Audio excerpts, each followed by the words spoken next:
A tense fight is playing out between Apple and the FBI over security versus privacy.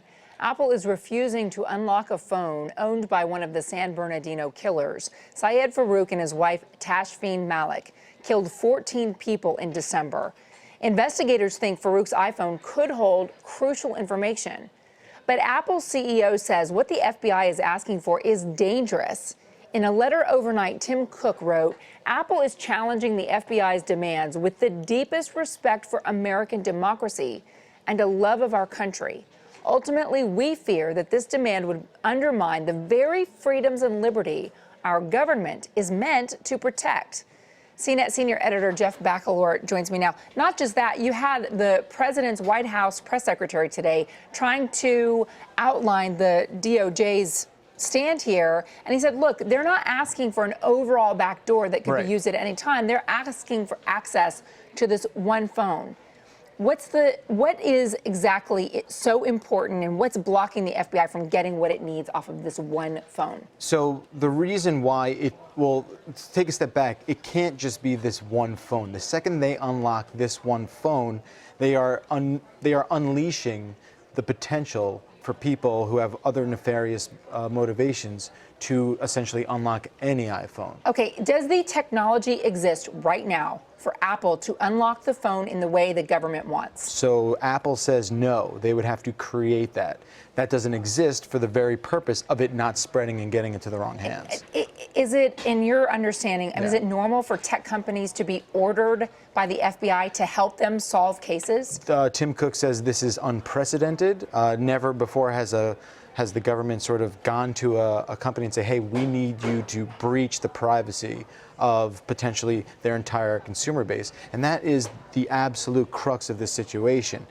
The second Apple says, okay, we're going to do this, there's really no way to prevent that information from getting into the wrong hands. Then you have a massive privacy crisis. So when the press secretary says, just this one phone, we're not asking for an overall backdoor. Totally. It just doesn't, the world doesn't work like that. Like you can say that, and they can make every effort to sort of vacuum seal this and say, hey, it's just going to be for this one phone. But as we know, things tend to leak out, and the second that's out there, we're in a lot of trouble. What are they asking for? They're asking for a way to get past that security code to unlock the phone that we all see on our phones? I mean, that's sort of like a surface level description of what they want to do. They basically want to install an operating system version on that phone to create this sort of backdoor access.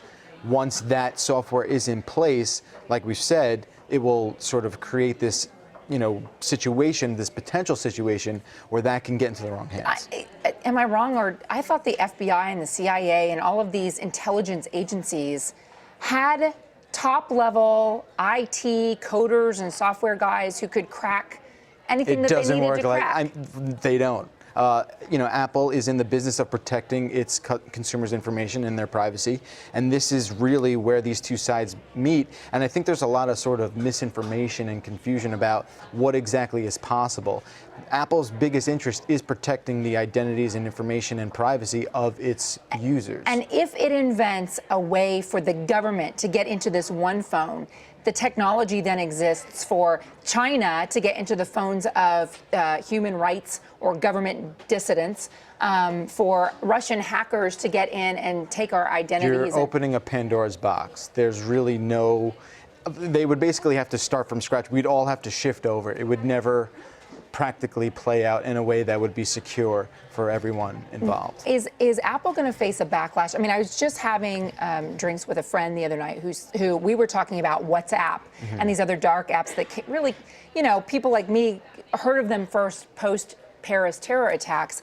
These are those end-to-end encrypted messaging apps where the only people who can read it is the person who sent the message and the person who gets the message, and even the company that came up with the WhatsApp technology can't read in between, and they've said that's the whole point. Exactly. You can't spy on encryption. Right. And it's great for lawyers, it's great for doctors that when they need to talk to their clients. It's what keeps your communication private. And she's like, are you kidding me? Are you okay with the government not being able to spy on terrorists?